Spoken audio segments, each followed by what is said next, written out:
Vuoi assaggiare una birra dove al suo interno scopri la specialità tipica friulana? Lumi Beer, il prodotto ricavato in 20 ettari di terreno coltivato orzodistico, biodiversità, performance ambientale.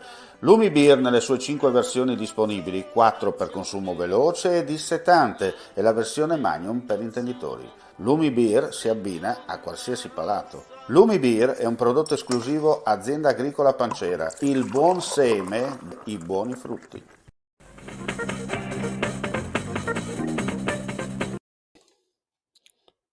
Ben ritrovati gentili amici e amiche alla Visione all'Ascolto. Per quanto riguarda il notiziario live su friulitv.net, apriamo subito con un'ultimissima, perché il corpo di una donna è stato trovato questo pomeriggio a Trieste, nella zona della rotonda del Boschetto a San Giovanni. Le ricerche si sono concentrate dalle 14, grazie al lavoro da parte dei Vigili del Fuoco, del Comando di Trieste, attivati dalla locale questura. Il cadavere sarebbe stato notato all'interno di una siepe, sarebbe stato parzialmente occultato da un sacco nero. Secondo, per quanto riguarda gli inquirenti, mantengono chiaramente il massimo riservo in queste delicatissime fasi dell'indagine di polizia giudiziaria, ma secondo alcuni potrebbe trattarsi del corpo di Liliana Resinovic, la 62enne ex dipendente della regione Friuli Venezia Giulia, che ormai manca da casa da quasi un mese. Comunque sul posto stanno ancora operando anche gli agenti della polizia scientifica. Il cadavere è comunque stato recuperato e portato, per quanto riguarda poi le successive indagini, per l'autopsia presso l'ospedale di Catinara. Ulteriori news per quanto riguarda questa notizia nel corso del pomeriggio. Adesso andiamo avanti con la cronaca. I carabinieri di Padova hanno eseguito 6 fermi per indiziato di delitto a carico di altrettanti cittadini albanesi gravitanti nei comuni di Spinea e Favaro Veneto, sospettati di essere gli autori di 40 furti in abitazione di auto avvenuti nel Padovano, oltre che in Friuli, Venezia Giulia e Toscana, da settembre a oggi. In un caso la banda aveva pestato a sangue con mazze e bastoni il titolare di un bar di Noventa Padovana, provocandogli lesioni per 60 giorni. L'aggressione è stata commessa il 10 dicembre scorso. Al momento non ci sono indizi che facciano attribuire alla banda gli agguati, gli imprenditori nelle ville di alcuni imprenditori trevigiani a Mogliano Veneto avvenuti tra il novembre e dicembre scorso. Il modus operandi della banda prevedeva il furto di un'auto di grossa cilindrata per garantirsi una fuga veloce, l'irruzione nelle abitazioni tramite un foro negli infissi. I numerosi furti avevano provocato un serio allarme sociale nel Padovano, tanto da richiedere l'intervento del prefetto che nei mesi scorsi aveva convocato i sindaci e le forze dell'ordine. I provvedimenti di fermo sono stati eseguiti dai carabinieri di Piove di Sacco con i colleghi di Padova, Abano Terme, Monfalcone e con le unità cinofile antidroga e antiesplosivo del nucleo di Bologna.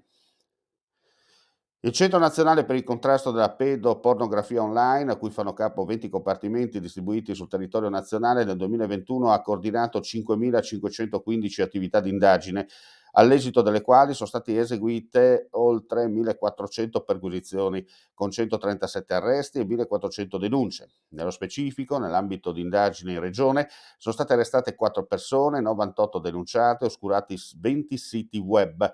Nell'ambito del contrasto al fenomeno del cyberterrorismo e in generale dell'estremismo in rete, oltre 5.000 spazi web sono stati oggetto di approfondimento investigativo da parte del compartimento. Di rilievo l'attività sviluppata dagli uffici di specialità per la tutela e la sicurezza dei servizi postali nell'ambito della Convenzione Composta Italiane. 240 le pattuglie messe in campo in Friuli Venezia Giulia. Lo rende noto il Compartimento di Polizia Postale del Friuli Venezia Giulia nel resoconto dell'attività svolta nel 2021. E adesso andiamo a chiudere con i numeri del Covid.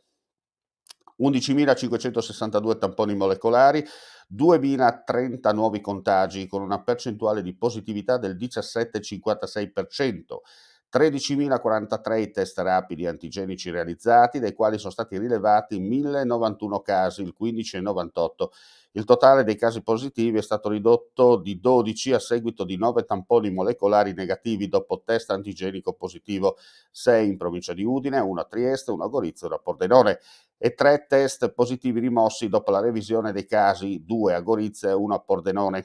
I casi positivi odierni sono dati per il 51,28% da femmine, per il 48,72% da maschi. Nella giornata odierna si registrano 10 persone decesse, una donna di 96 anni di San Daniele del Friuli, una donna di 95 di Spilimbergo, una di 94 di Corbons, una donna di 88 anni di Trieste, una donna di 79 anni di Trieste, un uomo di 78 anni sempre di Trieste, un uomo di 77 anni di Flaibano, un uomo di 73 anni di Pordenone, un uomo di 71 di Trieste e un uomo di 69 di Villesse.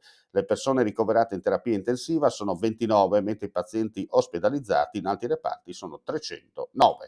E con questa notizia chiudiamo qui questa edizione del pomeriggio. Ulteriori news sul nostro sito friulitv.net. Grazie come sempre per la visione e l'ascolto. Non resta che augurare a tutti voi un buon proseguimento di giornata. Claudin, locale per palati fini e buongustai, dove si mangia, si beve e si respira bird, Collio e Quay. Sono Claudia Azzano e vi aspetto con le mie specialità. Cosa aspettate? Claudin, food, wine, music e sei in pole position.